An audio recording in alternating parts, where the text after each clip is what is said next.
Good afternoon views. ഇന്ന് ഈ market close ചെയ്യാൻ ഹാഫ് ആൻ അവറേ ഉള്ളൂ. ഇന്ന് ഫ്രൈഡേ ആണ്. പ്രത്യേകിച്ചിട്ട് ഇന്നിപ്പം 2 ദിവസമായിട്ട് റിലയൻസ് മാത്രമാണ് സിംഗിൾ ഹാൻഡഡ്ലി നിഫ്റ്റിനെ ഇത്ര ലിഫ്റ്റ് ചെയ്തത്. ബാങ്ക് നിഫ്റ്റി അത്ര സപ്പോർട്ട് ചെയ്തിട്ടില്ല. Even HDFC bank, ICICI bank നിങ്ങൾ നോക്കുകയെന്ന് വെച്ചാൽ റിലയൻസ് ഇപ്പോഴുള്ള സ്പോട്ട് പ്രൈസ് 1251 ട്രേഡ് ചെയ്യുന്നത്. സോ ഞാൻ കാണുന്നത് 1300 ഫസ്റ്റ് റെസിസ്റ്റൻസ് 1320 വരെ അത് പോകാൻ സാധ്യതയുണ്ട്. പക്ഷേ ഇത് എൻ്റെ ഒരു വ്യൂ ആണ്. പിന്നെ ഇന്ന് ഞാൻ കണ്ട വേറൊരു സ്റ്റോക്ക് എന്ന് വെച്ചാൽ യുണൈറ്റഡ് ബ്രീവറീസ് ആണ് നല്ലൊരു സ്റ്റോക്കായി കണ്ടത്. യുണൈറ്റഡ് ബ്രീവറീസ് 1800 റേഞ്ചിൽ നമ്മുടെ നാട്ടിലെ ആൾക്കാർ ബിയർ കുടിക്കാൻ ഇഷ്ടംപോലെ ആൾക്കാരിലുണ്ട്. യുണൈറ്റഡ് ബ്രീവറീസിനും it's a stock to watch. അതുപോലെ ഇൻഡസ്ഇൻഡ് ബാങ്ക് ഒരു ലോങ് ടേമിൽ ലോങ് ടേമിൽ ഹോൾഡ് ചെയ്യാൻ നല്ലതാണ്. കാരണം അതിൻ്റെ കറക്ഷൻ കഴിഞ്ഞെന്ന് എനിക്ക് തോന്നുന്നത് ഇൻഡസ്ഇൻഡ് ബാങ്ക്. പിന്നെ നമ്മൾ മനസ്സിലാക്കേണ്ട ഒരു കാര്യം എന്ന് വെച്ചാൽ ഈ ട്രേഡിങ് ചെയ്യുമ്പം failure is inevitable. So you cannot win all wars in the trading. So അത് നിങ്ങൾ ബാസ്കറ്റ് ബോൾ കളിച്ചാലും ശരി, ട്രേഡിങ് ചെയ്താലും ശരി, ബിസിനസ് ചെയ്താലും ശരി, ഫെയിലിയർ ഈസ് ഇന്നവേറ്റബിൾ. പക്ഷേ അതിലെന്താ മനസ്സിലാക്കേണ്ടത് വെച്ചാൽ whenever you trade you fail fast and fail cheap.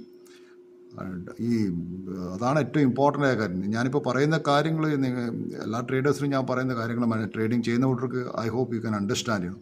Because നിങ്ങൾ ട്രേഡ് ചെയ്യുമ്പോൾ വെച്ചാൽ every decision in the trading ആ മൊമെൻറ്റിൽ it cost money and market is highly uncertain and you can't predict the market where it is going. കാരണം ഇന്നത്തെ 2 ദിവസം മുമ്പുള്ള മാർക്കറ്റിന് move ഇന്നത്തെ മൂവ് നോക്കുകയെന്ന് വെച്ചാൽ നോ വൺ ഹാസ് പ്രിഡിക്റ്റഡ്. ഇതിപ്പോൾ ആർക്കും അറിയെങ്കിൽ they could have taken a huge position and exit the market with making huge money, so അതാണ് ഞാൻ പറഞ്ഞു വരുന്നത്. പിന്നെ എനിക്ക് വേറെ ഗ്രൂപ്പ് പറയാനോ ഈ ടാറ്റ ഗ്രൂപ്പിനെ കുറിച്ചാണ്. ടാറ്റ ഗ്രൂപ്പ് എന്ന് വെച്ചാൽ ഇന്ത്യയിൽ എന്നല്ല ലോകത്തിൽ എനിക്കൊന്ന് ടാറ്റ ഗ്രൂപ്പ് മാത്രമേ ഉണ്ടാവും ഇത്രയധികം ഒരു ഡൈവേഴ്സിഫൈഡ് ആയിട്ടുള്ള ഇൻഡസ്ട്രിയിലുള്ളൊരു കമ്പനി.